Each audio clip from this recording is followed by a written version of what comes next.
Hello, hello! Welcome back to the Feel Good Factor. I'm Susmita Veganosaurus. I'm so glad you could join me here today.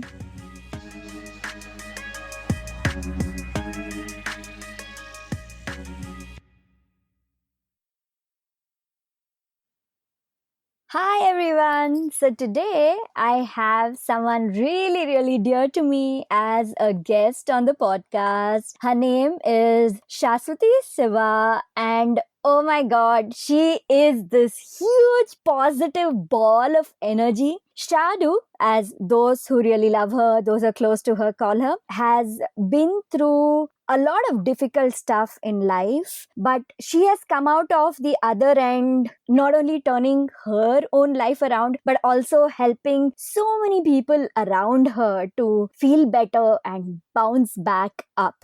Shaadu runs a vegan cheese business called Kavati. But today we're not going to talk about Kavati. We're going to talk about Shaadu's life and the beautiful ray of sunshine that she is in other people's life. Hey, Shaadu! Hi, Sus!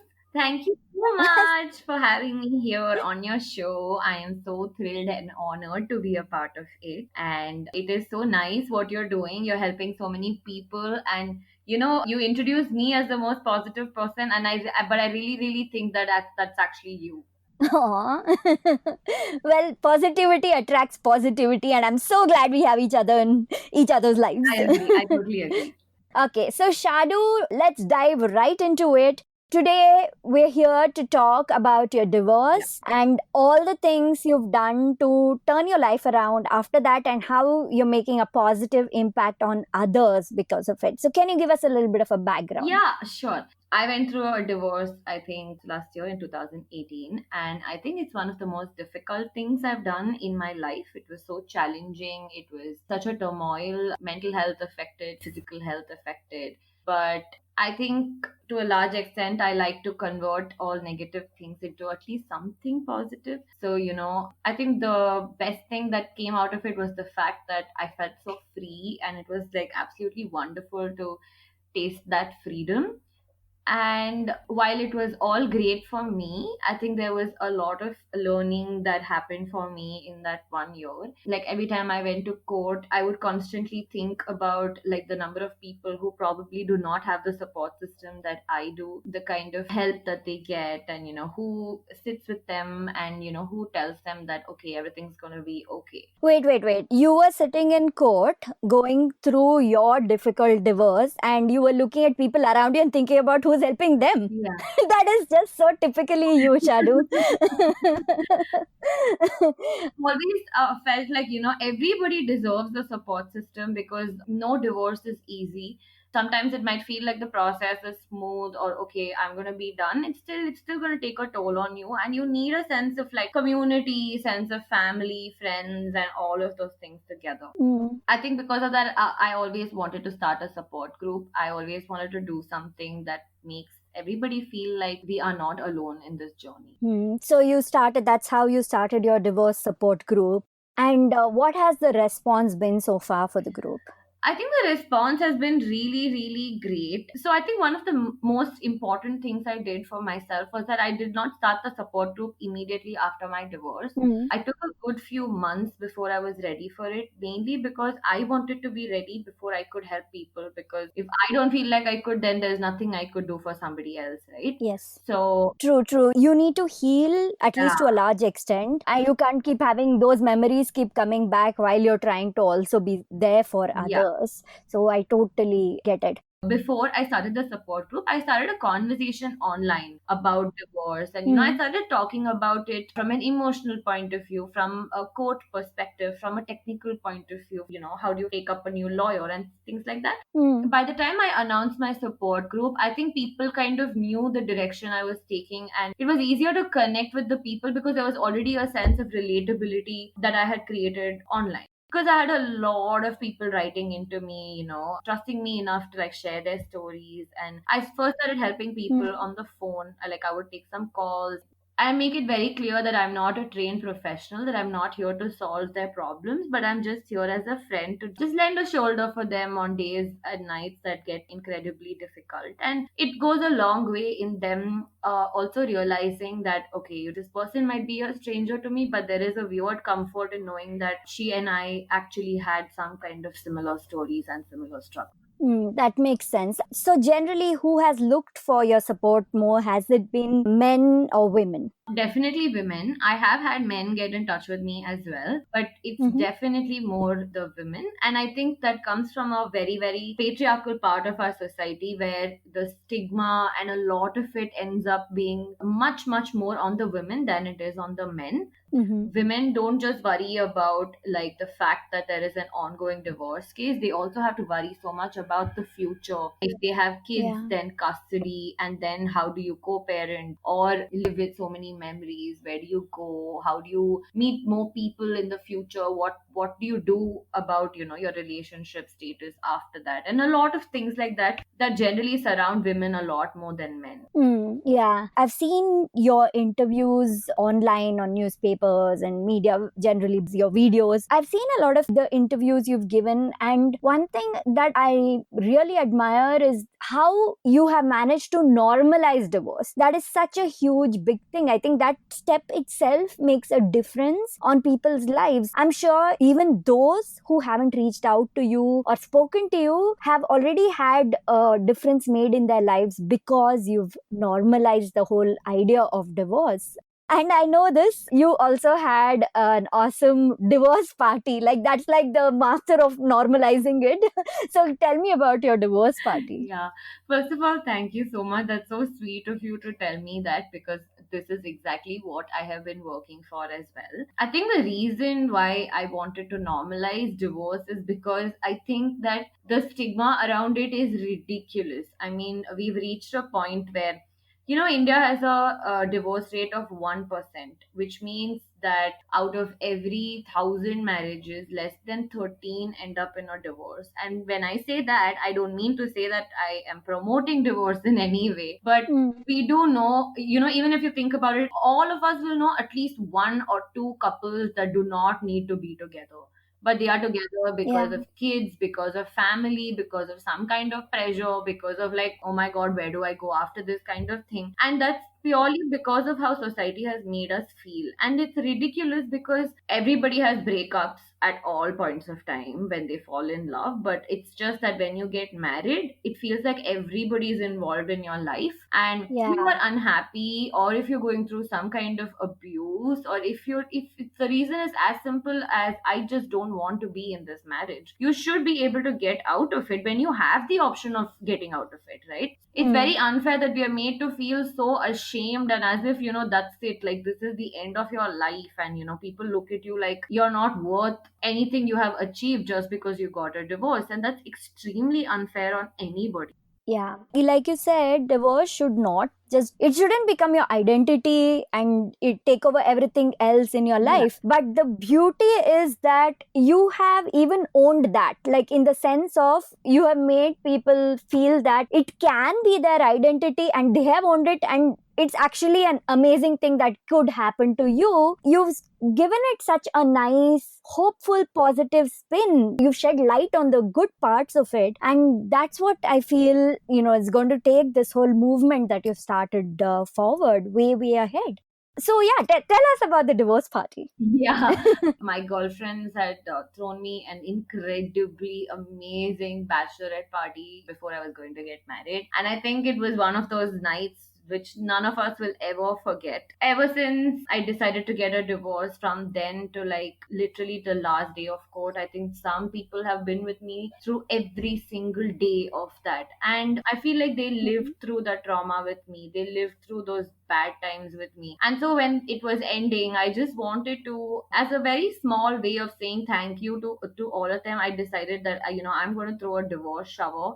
I don't even know if anybody in India has even done that before, because the second somebody gets divorced, that they are taught to like just brush it under the carpet, like, oh my god, don't talk about it, don't tell anybody about it. Yeah. And I was like, no, I'm going to tell the world about it, because why not? Everybody, the Mm. world knew about my wedding. Let the world also know that it did not last. Yeah. Yeah. And in fact, your wedding was huge because you were one of the few, one of the first all vegan weddings to happen. It was such a big deal and everybody knew about it. It was covered in the media, it was shared around in the vegan circles and everything. So it's really good that instead of just brushing it off or just like not talking about it, you flipped the whole thing around like, oh, guess what? My divorce also is going to be talked about like as an awesome thing, which is true, which is what all of us were cheering for you. And, all those little stories that you were posting of your divorce party, you were like, oh my God, I wish I was there too. How awesome. Truly, then if I don't put something as big as this out, because then I'm defined by that wedding. Wherever I go, I will be asked about it. Yeah. So I would rather be like, okay, this happened in my life. I have absolutely nothing to be ashamed of. I have nothing to be embarrassed about. Yeah. It's just an event in my life that happened. That's so I think that was also one of the main reasons, I wanted to throw a divorce party was first of all to say thank you to my friends. And another thing was that since, they literally lived through those bad times with me, I just feel like so much of that trauma was also translated to a few of them, who were constantly listening to me talk about it and, just be involved in the process, etc., etc. Hmm. I felt like it was like a good way for all of us to just kind of like blow off some steam and just let it out of us. So one of the things we did just wrote out any negative feeling we had and tore it up, put it. I mean, it was seed paper, so we Hmm. tore it up and we put it into just the soil, and they are now becoming plants. Oh, how lovely. That's such a positive way of transforming the energy, something that's unwanted and useless in your life, turning into something positive and good Yeah, in the world. That's such a beautiful thought. yeah, and it felt like closure. Like this is out of our system, and we're not going to be talking about this again. That's it. We're done. Hmm. So we're celebrating a new beginning. Everything's gonna be different, and we're gonna be happy, and good things are gonna happen. So it was almost like we were. It was literally a new life. That's beautiful. And I can imagine, like, how much your friends would have also gone through because when you really care about somebody you love and, see them go through something like this, it's not very easy. And it's so nice they were there for you. But again, it's so you that even at the end of the divorce, in your celebration, you thought of your friends and you thought of giving them closure. Like, that's such a sweet thing to do and sweet way to go about it, Shadu. I'm sure while you were going through the divorce process, it must have taken quite some time because I know courts and there are a lot of processes and whatnot. So while you're going through that, I can imagine you would have been quite drained each time you had to either talk to somebody about it or even pretend that, okay, everything is fine, or if you had to go to court and come back, like the whole process, I think it took up at least 2 years for you for it to be done. About a year. About a year. So, how did you deal with that? Like at the end of the day or throughout that year, how did you recover? What things did you do to uplift yourself? Yeah, so I think the reason why a divorce can really take a toll on a lot of people is because we are constantly reliving what went wrong, what happened in our life over and over and over again. Whether it is talking to lawyers about it, whether it is standing in court and, talking about it, talking to the counselor about it, writing it, putting it down on paper because that's the divorce document, etc., etc., etc. It's just a continuous ongoing process, and it just after a point feels like you're just stagnating in one incident or one particular phase of your life, and you can't really move forward because you're reliving the past over and over again. Hmm. So for me, that was one of the hardest things. And because of that, I think I had a lot of psychosomatic pain where, I had physical pain. My stress was having very, very different effects on my body where I would have a lot of body pain. My back would hurt suddenly. I would be sitting and I wouldn't be able to like get up because your body is in so much exhaustion, your mind is in so much exhaustion. Hmm. Hmm. Hmm. Initially I don't think I had a grip of myself, but then I realized that it's not worth taking for it to take a toll on my health or what I need to be doing in my life. So I started having a few coping mechanisms to help me, and I'm not saying they used to help all the time, but they did make a very big difference Hmm. to me. One of the main things I did was video journaling, and I saw it on a TV show actually, and I decided to give it a try to just be like, what is the big deal around journaling? And then I realized that video journaling actually helped me like so much, in the sense that, you just turn on a camera, you just sit in front of it, and you just open up and just talk. Okay. It does not matter what I say. Nobody's ever going to hear it. It's not to be sent to anybody. It's not even for me to see again. I can just delete it almost immediately. But it has such a calming effect because you just feel like you've just like vented out something. Hmm. And you can say whatever because there's nobody to judge you on the other side of the conversation. You're True. just talking to yourself. Anything that I wanted to say, I would say it on a video journaling thing. And I think other than that, I would just try to, I would have phases where I just wouldn't be able to sleep, and then phases where I just wouldn't be able to wake up. Hmm. So I tried to work out a lot Okay. because it was something that really helped me relieve a lot of stress, Hmm. and it would also make me tired. So then my mind also used to get tired and sleep. Oh yeah, I remember. I think we met like maybe 6 months, 4, 5, 6 months after the process of divorce had started, and you had like this super hot bod. Oh my God. Exercise was it was for my body, but more so it was for my mind, Hmm. because I just wanted to, and it would make me feel calm. And on days where I would feel like angry, or I would feel any kind of negative emotion that I wanted to get rid of, I would just work out. Okay. And for me, I think I'm a little more of like a hyper person. So for me, anything fast, anything that keeps me on my toes is something I really enjoy. So it was really, really helpful for me to do that. And it helped me let out a lot of steam. Okay. So one was video journaling, and then the other thing was working out. Working out. And then what else? Was there anything else that you did in a moment, like in one moment when you're at home and you're kind of feeling low, or if you're out somewhere where you're not able to journal or do the workout? Was there any practice you do in that moment to just like flip things, or at least feel calmer? Yeah, I think I relied a lot on food. In- Okay. It's a good thing you're vegan. yeah, there would be days where I would crave junk, Hmm. because you generally, when you're sad or when you're upset, you tend to crave something, right? Yeah.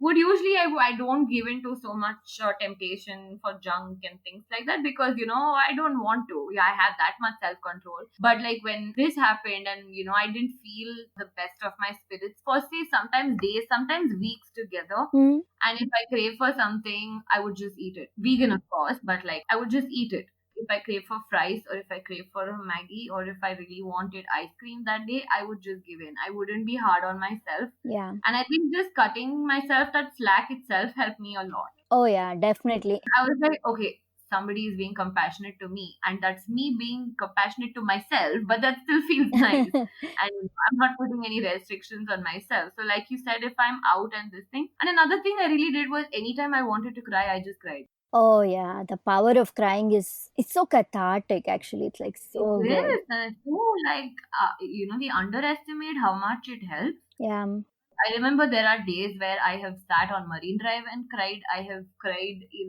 Uber rides. I have cried in randomest of places. I cried on a bus in Singapore. I've done so much of that, where at any point of time, if I feel overwhelmed or emotional and I really want to cry, I didn't stop myself. I was just like, I'm just gonna let it out. I don't care. Yeah, it's good. It's good because that actually truly like the tears are washing all those emotions out.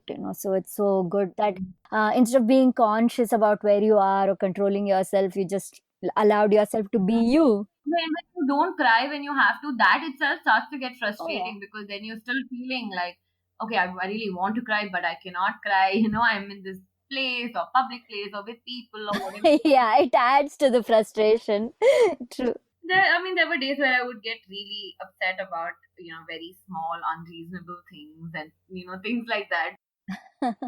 I don't know why crying is associated with weakness, because to be actually able to do it wherever, when you feel it and express that emotion, that is a lot of strength in that too. So to just Yeah, allow your emotions, acknowledge them for what they are, allowing them to come out, that's really, really powerful, strong thing to do. true. I think it was one of my court dates, and I was extremely anxious for like a week or so before I was going to go back over there. And I remember the night before that particular court date, my best friend sent me ice cream. Hmm? It was just a tub of ice cream. Literally, that's it. along with a really sweet letter, and I just started weeping. Like, I'm not even, it's not even crying, I just started Mhm. weeping. So sometimes it's as small as something like that, that that could just like, Trigger. is there a trigger? So yeah, like now when I think back, I can't even, I don't even know why or like what happened at that point of time, but I just know what it felt like, and I was like, that was valid. And Yeah, I'm sure it is like just feeling that love and support. And I know that your best friend isn't even living in the same city as you are. So yeah. the fact that she's living so far away and then she manages to send this across to you, and on the day when she knows you need it, that kind of love can definitely trigger a lot of emotion. It's just beautiful. Definitely, definitely. Is there anything else you'd like to share, Shadu, about going through a divorce or a breakup, or generally, losing something, losing someone, anything at all, and then coming out of it? Sure.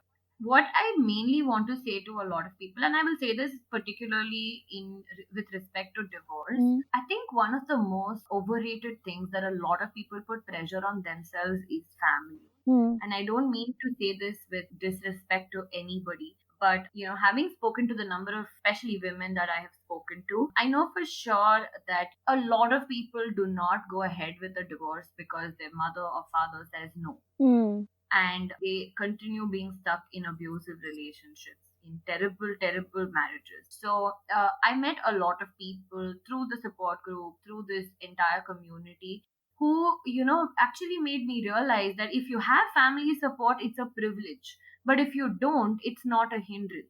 Whoever it is that can be of support to you, and that is why having support groups like this is so important, because mm, it does not matter if it's a stranger you met on the internet, whether it's your friend from school or college, or your neighbor, or an extended family person.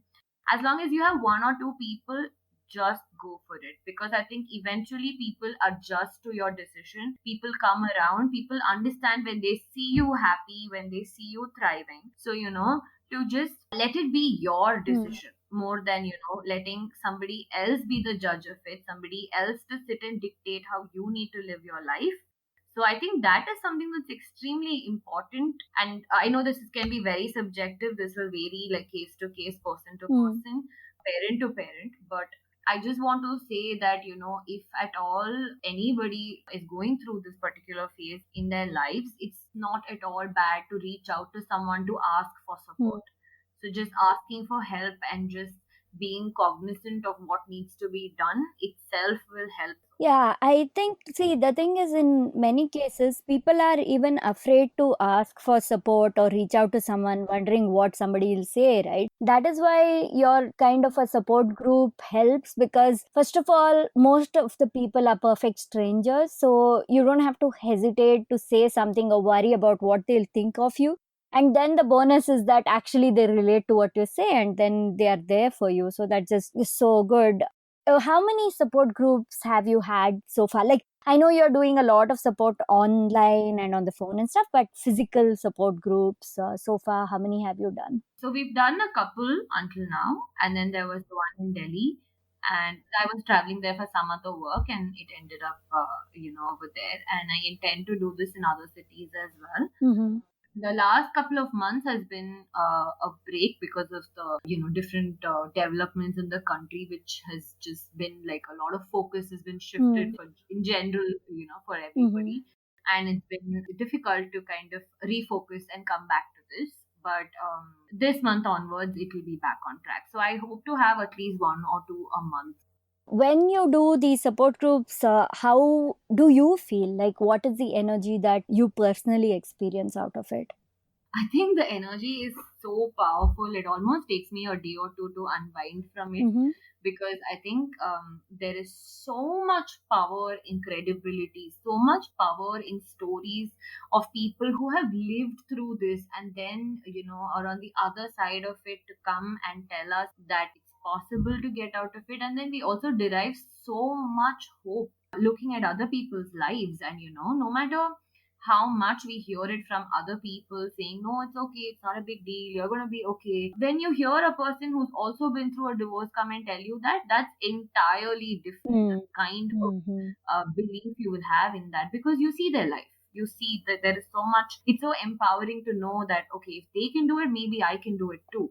So that was the main thing. Like I remember one of the support groups, there was a little girl as young as 21 years old who was going through a Hmm. divorce, and the oldest person over there was I think 58, 59. It just varied across, like there was no age barrier or anything like that for women to stand up and say I have taken control of my life and I have taken the onus, and this is how I'm going to live life on my own terms. So that's an extremely empowering feeling. So I came back feeling so positive, and I just, like, after the first support group, I just couldn't wait for the next. I was just like, I just want to meet these people again and just like talk about this all day long. And even though we're all in a room and we're all meeting each other for the first ever time, we don't know who the other person is even. But it just took a matter of minutes to just kind of settle in, and then it just felt like friends sitting and talking together. And we felt like, have I known you for the last few years of my life?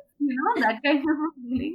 It's so nice that it's not just people who are newly divorced or just going through it who have come to the group, but also, like you said, people who've come out of the other end and gone ahead with their lives and leading happy, joyous, wonderful lives. Coming there and lending support to everybody, that I think speaks a lot about how powerful the group must be. So that makes me very happy to see this. That's very true. It's not just the age or the number of people who are there, but the journeys. And in most cases, there was just something very, very similar, like strikingly similar between so many stories. Hmm. Hmm. That's how the vibe was. And everybody walked out, everybody hugged each other, they took down numbers, promised to keep in touch. And that's how we felt. It almost felt like a family. That's wonderful. I really admire you for even coming up with this idea of doing the support group. I'm sure there have been other support groups, but the way you're doing it is in a very positive, public way. So making it okay for people to reach out and come forward. That's really good. Otherwise, see, all these people who've finished with the divorce years ago and going ahead into their lives and coming here to support the others and share, even they hadn't thought of this kind of a support group idea, but you did, and that's really, really brilliant. I'm not at all surprised. You're like full of awesome ideas all the time. So, just to let the listeners know, we were very lucky to have Shasvathi as a part of Carrots for 1 month. She interned with us and then went back and started Kavati. And we really like it was so awesome to have her as a part of the team. And That month of the only wish is that we could have had her like permanently in Bangalore with us, but yeah, what to do, being in different cities is not easy. But Shadow, I'm so proud. I'm so proud to see the way everything, whatever life is throwing at you, the good, the bad, the challenging, whatever it is, I love the way you take things, turn things around, and just turn it into something full of hope and positive energy. I can't say enough good things about that. Wow, thank you so much. It means a lot to me. And, it's not that easy at all on so Mm. many days. But I think, the kind of love and support that I get from this, from the community that, is just building online, and my friends and like so many people like you who I love, love, love so much. Just say these encouraging words and just like motivate me. And it just makes me want to do more. Ah, great. I'm just looking forward to everything else you do. And I know this divorce support group and this whole thing is going places, and you are going to create ripples and create amazing impact on a lot of people's lives. So, and I'm looking forward to watching that and seeing you grow, Shadu. Thank you so much, Sus. What will I do without you? Thank you so much for being on the podcast. And I'm sure it's going to be a very encouraging episode for a lot of people. And yes, I know it's specific to your divorce, but I think a lot of people who are going through other things too will come away feeling very, very inspired after listening to you talk. Thank you so much for having me on your wonderful show. So tell everybody how they can connect with you. Okay, so anybody listening to this and looking for support or just wanting to know more about it, and I think I will say this pretty openly that you do not have to be divorced to understand that divorce is normal. Hmm. You could just be just a regular person, and I just think it's important to educate ourselves with this so that if you see that stigma happening to someone else, somewhere else, you'll be at least able to tell them that hey, no, it's not a big Hmm. deal. It's okay for you to do this. So I think the audience for this is not just people who are going through a divorce, but in general. Hmm. So at any point of time, I think I'm on Instagram at Shasvathi, Yeah, so can you spell that out for everyone? Instagram at Shasvathi. Shaswati. And of course, if you're in India and you'd like to get your hands on some scrumptious vegan cheese, then check out Kawati, which is Shadow's brand. Can you spell that out also for people? Cowvathi. So it's at www.kawati.com. You could be anywhere in India and order cheese. Cool. And I'm going to put all these links in the show notes so it's easily available for all of you to click and connect with Shadu. And if you have any questions you'd like to share how you felt after listening to this episode, please write in and let us know. You can connect with Shadu and let her know, or connect with me on Instagram at Veganosaurus and share your thoughts, share how you felt, and how this episode has helped you all. Okay, signing off for now. So, bye, Shadu. Bye. Thank you so much for listening to this episode of The Feel Good Factor. I'm Susmita Veganosaurus, and I'll be back next Tuesday. Talk to you soon. Bye.